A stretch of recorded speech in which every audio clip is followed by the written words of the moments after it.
जय हिंद साथियों, मनोज अकेडमी में आपका स्वागत है। आज के वीडियो में हम जेक बोर्ड के जो कक्षा 10 के प्रथम सावधिक परीक्षा 2021-22 के लिए होने वाली है, उसके हिंदी विषय के जो मॉडल प्रश्न पत्र सेट 4 है, उसके प्रश्नों का उत्तर कराएंगे। साथियों, यह वीडियो आपके आने वाले एग्जाम के लिए काफ़ी ये महत्वपूर्ण सिद्ध हो सकता है, इसलिए आप इसे ध्यानपूर्वक पढ़िएगा। साथियों, इससे पहले भी हिंदी के जो मॉडल प्रश्न पत्र 1, 2, 3 है, उसके उत्तर करा दिया हूँ। आपने वो वीडियो नहीं देखे हैं तो हमारे चैनल के प्लेलिस्ट में जाके वो वीडियो देख सकते हैं। तो चलिए देखते हैं इसमें खंड क में पहले क्या है। खंड क में देखिए दिया हुआ है अपठित बोध। निर्देश इसमें लिखा है कि यह गद्यांश को ध्यानपूर्वक पढ़ना है और प्रश्न संख्या 1 से 5 तक के लिए सही विकल्प का चयन करना है। तो यह जो गद्यांश दिया है इसको आपको ध्यानपूर्वक पढ़ना होगा, क्योंकि 1 से 5 के लिए जो प्रश्न है उसके उत्तर आपको इसी में मिल जाएंगे। तो इससे आपको ध्यानपूर्वक पढ़ लेना है। हम देखते हैं पहला प्रश्न, आप पढ़ लीजिएगा, मैं डायरेक्ट इन प्रश्नों का उत्तर करा देता हूं। पहला प्रश्न है कि मनुष्य का जन्म किसके बोझ के साथ होता है। तो मनुष्य का जन्म अहंकार के बोझ के साथ होता है। तो पहला प्रश्न का सही उत्तर हो जाएगा ऑप्शन ए, अहंकार। दूसरा प्रश्न है कि दूसरों की उन्नति को मनुष्य क्यों नहीं देखना चाहता। तो दूसरों की उन्नति को मनुष्य इसलिए नहीं देखना चाहता है क्योंकि ईर्ष्या भाव के कारण। तो दूसरे प्रश्न का सही उत्तर हो जाएगा ऑप्शन डी हो जाएगा। अब देखते हैं तीसरा प्रश्न। तीसरा प्रश्न क्या कह रहा है कि स्वास्थ्य और सदाचार नष्ट हो जाते हैं। स्वास्थ्य और सदाचार नष्ट हो जाते हैं कब होते हैं? जब ईर्ष्या के वश में होने पर। जब ईर्ष्या के वश में हो जाएंगे तो स्वास्थ्य और सदाचार नष्ट हो जाएंगे। तो तीसरे प्रश्न का सही उत्तर ऑप्शन ये हो जाएगा। चौथा प्रश्न है किसे भुलाकर मनुष्य निंदा में ही अपना जीवन बिताता है। तो इस चौथे प्रश्न का सही उत्तर हो जाएगा ऑप्शन बी हो जाएगा, आत्मनिरीक्षण। पांचवा प्रश्न देखिए है कि उन्नति का विलोम शब्द क्या है। विलोम उल्टा शब्द क्या हो जाएगा। तो इस पांचवें प्रश्न का सही उत्तर हो जाएगा ऑप्शन ए हो जाएगा, ये अवनति।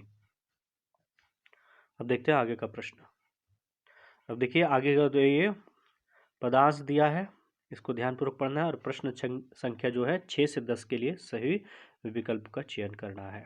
तो इस पदांश को आपको ध्यानपूर्वक पढ़ लेना है कि नग में उगाई लो रंग भरी रेखा एक टेढ़ी सी। तो इसको ये पदांश जो है पूरा आपको ध्यानपूर्वक पढ़ लेना है। अब देखते हैं छठा प्रश्न क्या है। छठा प्रश्न है कि बादलों की तुलना किससे की गई है। तो इस छठे प्रश्न का सही उत्तर हो जाएगा ऑप्शन सी हो जाएगा, जीवन के दुखों से। तो जीवन की तुलना यानी बादलों की तुलना जीवन के दुखों से की गई है। सातवां प्रश्न है कि कवि का जीवन के प्रति दृष्टिकोण कैसा है।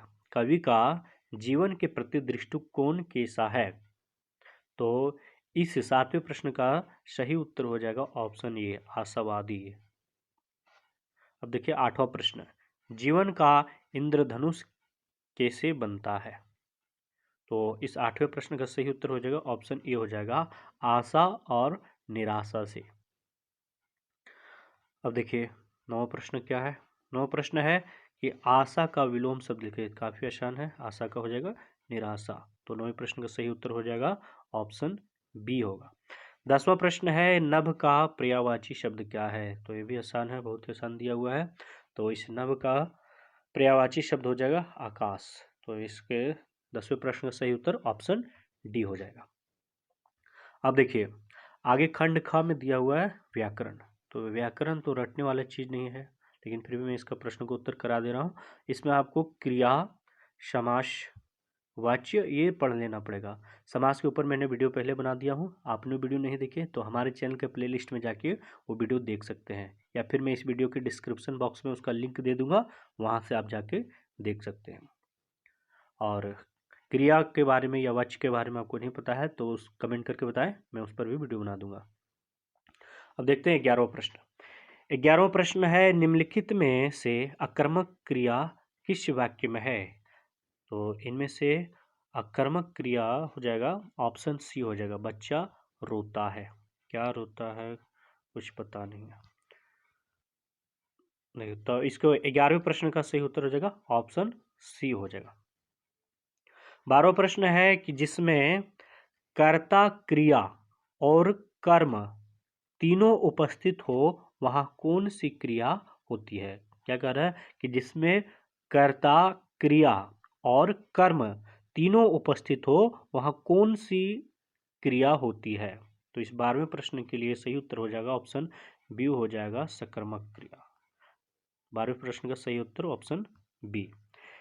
13वां प्रश्न है कि कौन अरुण का अनेकार्थी शब्द नहीं है। अरुण का अनेकार्थी शब्द नहीं है। तो अरुण का अनेकार्थी शब्द हो जाएगा इसका 13वें प्रश्न के लिए सही उत्तर ऑप्शन सी हो जाएगा, चंद्र। अब देखिए 14वां प्रश्न है। 14वां प्रश्न है कि जब समास का प्रथम पद अवयव और प्रधान हो वहां कौन सा समास होता है। तो इसमें प्रश्न से ही पता चल जा रहा है अवयव का। तो इससे 14वें प्रश्न का सही उत्तर हो जाएगा ऑप्शन बी हो जाएगा, अवयवी भाव समास। अब देखिए 15वां प्रश्न है विद्यालय। विद्या के लिए आलय कौन सा समास है। तो इस 15वें प्रश्न का सही उत्तर हो जाएगा ऑप्शन बी हो जाएगा, तत्पुरुष समास। अब देखते हैं 16वां प्रश्न है कि नीला है जो अंबर, विग्रह पदों का सही समस्त पद क्या होगा। तो इस 16वें प्रश्न का सही उत्तर हो जाएगा ऑप्शन ए हो जाएगा, नीलांबर। नीला है जो अंबर, क्या हो जाएगा, नीलांबर। 17वां प्रश्न है कि रचना के आधार पर किस वाक्य में एक प्रधान वाक्य और शेष आश्रित उपवाक्य होता है। तो इस 17वें प्रश्न का सही उत्तर हो जाएगा ऑप्शन सी हो जाएगा, मिश्र। 18वां प्रश्न है कि समुच्चय बोधक अवयव के दो प्रमुख भेद कौन से है। तो इस 18वें प्रश्न का सही उत्तर हो जाएगा ऑप्शन सी हो जाएगा, ये समानाधिकरण और वैतिकरण। अब देखिए 19वां प्रश्न, 18वां हो गया। अब देखते हैं 19वां प्रश्न। 19वां प्रश्न कह रहा है कि पिताजी के द्वारा अखबार पढ़ा गया वाक्य में कौन सा भेद है। पिताजी के द्वारा क्या पढ़ा गया, अखबार पढ़ा गया। तो इस 20वें प्रश्न का सही उत्तर हो जाएगा, 19वां प्रश्न, सॉरी 19वां प्रश्न है, उसका सही उत्तर हो जाएगा ऑप्शन बी हो जाएगा, कर्मवाच्य। कर्म कर रहा है अखबार पढ़ने का। तो 19वें प्रश्न का सही उत्तर हो जाएगा ऑप्शन बी, कर्मवाच्य। 20वां प्रश्न है कृतवाच्य के वाक्यों में कर्ता के कार्य की खालिस्तान दिया हुआ होती है। खालिस्तान में क्या होगा। तो इस 20वें प्रश्न का सही उत्तर हो जाएगा ऑप्शन ए हो जाएगा, प्रधानता। कार्य की प्रधानता होती है कृतवाच्य में। अब देखिए खंड ग है पाठ्यपुस्तक से। अब आगे का जो प्रश्न है आपके पाठ्यपुस्तक से दिया है। अब देखिए यह गद्यांश जो दिया है ये उसको आपको ध्यानपूर्वक पढ़ना है। आगे का प्रश्न इसी से मिल जाएंगे। 21 से 24 का सही विकल्प का चयन करना है। अब देखिए 21वां प्रश्न है। 21वां प्रश्न क्या रहा है कि प्रस्तुत काव्यांश के कवि कौन है। तो यह जो दिया हुआ है इसके कवि कौन है। तो 21वें प्रश्न का सही उत्तर हो जाएगा ऑप्शन सी हो जाएगा, नागार्जुन। तो आपको ये ध्यान रखना होगा कि जितने भी पाठ के लेखक है उनके ध्यान में रखिएगा, बहुत बार पूछा जा रहा है और हमेशा पूछा ही जाता है, इसको ध्यान में रखना है। अब देखिए 22वां प्रश्न। 22वां प्रश्न है दंतुरित का क्या अर्थ है। तो इस दंतुरित का अर्थ हो जाएगा नए नए दांत जो आते हैं उसी को बोला जाता है दंतुरित। तो 22वां प्रश्न का सही उत्तर ऑप्शन डी हो जाएगा। 23वां प्रश्न है कि माँ बच्चे को क्या कराती है। तो माँ बच्चे को मधुपर्क कराती है, मधु खिलाती है। तो ऑप्शन सी हो जाएगा इसका। 23वें प्रश्न का सही उत्तर ऑप्शन सी हो जाएगा, मधुपर्क। 24वां प्रश्न है कवि ने धन्य किसे कहा है। कवि ने धन्य किसे कहा है।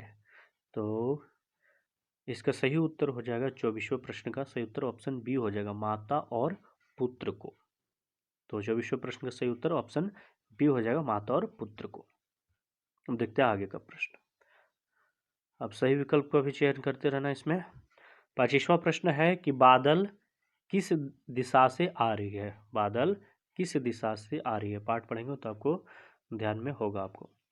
तो इस 25वें प्रश्न का सही उत्तर हो जाएगा ऑप्शन डी हो जाएगा, अज्ञात दिशा से। 26वां प्रश्न है कि कहीं सांस लेते हो घर घर भर देते हो, इस पंक्ति का अर्थ क्या है। तो इस 26वें प्रश्न का सही उत्तर हो जाएगा ऑप्शन बी हो जाएगा, फागुन की हरियाली महसूस करना। अब देखते हैं 27वां प्रश्न। 27वां प्रश्न कह रहा है सूर्यकांत त्रिपाठी निराला का जन्म कब हुआ। अब ये ध्यान में रखना है, जितने भी कवि हैं उनका जन्म स्थान और जन्म तिथि जो है वो ध्यान में आपको रखना है। तो 27वां प्रश्न है सूर्यकांत त्रिपाठी निराला का जन्म कब हुआ। तो इनका जन्म हुआ था 1899 ईस्वी में। तो ऑप्शन डी हो जाएगा सही इसका। अब देखिए 28वां प्रश्न है मर्यादा ना लही के माध्यम से सूरदास की गोपियां कौन कौन सी मर्यादा ना रहने की बात कर रही है। तो ये प्रश्न पहले भी पिछले वाले सेट में पूछा गया था। तो इस 28वां प्रश्न का सही उत्तर हो जाएगा ऑप्शन ये हो जाएगा, प्रेम की मर्यादा की बात कर रही है। अब देखिए आगे का प्रश्न। अब आगे का ये गद्यांश जो है इसको ध्यानपूर्वक पढ़ना है और प्रश्न संख्या 29 से 32 के लिए सही विकल्प का चयन करना। आप इसे पढ़ लीजिएगा। हालदार साहब को पान वाले द्वारा एक देशभक्त इस तरह मजाक उड़ाया जाना अच्छा नहीं लगता। तो इसको आप ध्यानपूर्वक पढ़ लीजिए। नेताजी के चश्मा से लिया गया है इसको, तो आपको ये पता होगा, आप पाठ पढ़ेंगे तो। हाँ देखिए 29वां प्रश्न है कि हालदार साहब को क्या अच्छा नहीं लगा। तो हालदार साहब को क्या अच्छा नहीं लगा, तो पान वाले के द्वारा एक देशभक्त का मजाक उड़ाया जाना। तो 29वें प्रश्न का सही उत्तर हो जाएगा ऑप्शन डी हो जाएगा। 30वां प्रश्न है कि बूढ़ा मरियल सा लंगड़ा आदमी कौन था। तो बूढ़ा मरियल लंगड़ा सा आदमी एक कैप्टन था। नेताजी का चश्मा जो है काफ़ी महत्वपूर्ण चैप्टर है, बहुत बार इसमें बहुत सारा इससे प्रश्न पूछा जा रहा है। तो इसे आप ध्यानपूर्वक पढ़ लीजिएगा ये अध्याय को। अब देखिए 31वां प्रश्न है कि कैप्टन क्या काम करता था। तो 31वां प्रश्न का सही उत्तर हो जाएगा ऑप्शन सी हो जाएगा, कैप्टन फेरी का काम करता था। अब देखते हैं आगे का प्रश्न। 33वां प्रश्न है कि हालदार साहब पान वाले से क्या जानना चाहते थे। हालदार साहब पान वाले से क्या जानना चाहते थे। तो कैप्टन के बारे में जानना चाहते थे। तो ऑप्शन डी हो जाएगा 32वें प्रश्न का सही उत्तर ऑप्शन डी, कैप्टन के बारे में। अब देखिए आगे का फिर है सही विकल्प का चयन करना है। देखते हैं 33वां प्रश्न से। 33वां प्रश्न है कि लेखक बाल गोविंद भगत की किस विशेषता पर अत्यधिक मुग्ध था। किस विशेषता पर थे। तो इस 33वें प्रश्न का सही उत्तर हो जाएगा ऑप्शन सी हो जाएगा, मधुर गान पर। मधुर गान पर। देखिए 34वां प्रश्न है बाल गोविंद भगत पाठ के आधार पर बताएं रोपनी किसे कहते हैं। तो रोपनी किसे कहा जाता है, तो धान की रोपाई को। तो सही उत्तर हो जाएगा ऑप्शन बी। 34वें प्रश्न का सही उत्तर ऑप्शन बी, धान की रोपाई को। अब देखिए 35वां प्रश्न है कि बाल गोविंद भगत के संगीत को लेखक ने क्या कहा। बाल गोविंद भगत के संगीत को लेखक ने क्या कहा। तो जादू कहा था। आपको पता होगा, पाठ पढ़े होंगे तो इस 35वें प्रश्न का सही उत्तर ऑप्शन ए हो जाएगा, जादू। 36वां प्रश्न है बाल गोविंद भगत कौन से माह में प्रभातियां शुरू करते थे। बाल गोविंद भगत कौन से माह में प्रभातियां शुरू करते थे। तो इस 36वें प्रश्न का सही उत्तर ऑप्शन डी हो जाएगा, कार्तिक महीना में, कार्तिक में। अब आगे का देखिए गद्यांश दिया है प्रश्न संख्या 37 से 40 के लिए। यह गद्यांश ध्यानपूर्वक पढ़ लेना है और प्रश्न देखते हैं। 37वां प्रश्न कि कह रहा है प्रस्तुत कहानी के लेखक कौन है। तो 37वें प्रश्न का सही उत्तर हो जाएगा ऑप्शन ए हो जाएगा, शिवपूजन सहाय जी। 38वां प्रश्न है लेखक की माँ काजल कहाँ लगाती थी। लेखक की माँ काजल कहाँ लगाती थी। तो नाभि और लीलार में। तो इसका सही उत्तर हो जाएगा ऑप्शन ए हो जाएगा 38वें प्रश्न का। 39वां प्रश्न है, माँ चोटी में लेखक को क्या बांध देती थी? तो इस 39वें प्रश्न का सही उत्तर हो जाएगा ऑप्शन डी हो जाएगा फूलदार ये लट्टू। ऑप्शन डी हो जाएगा 39वें प्रश्न का।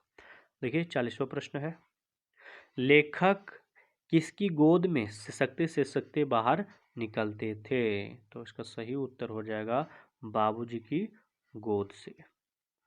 बाबूजी की गोद से। तो इस तरह इन 40 प्रश्नों का उत्तर हुआ। साथियों, आपको वीडियो कैसा लगा आप हमें कमेंट करके अवश्य बताएं। और आपको ध्यान देना है कि नेताजी का चश्मा और बाल गोविंद भगत माता का अंचल जो है ये काफ़ी महत्वपूर्ण अध्याय है, इसे आपको तो ध्यानपूर्वक पढ़ ही लेना है। आपका बहुत बहुत धन्यवाद।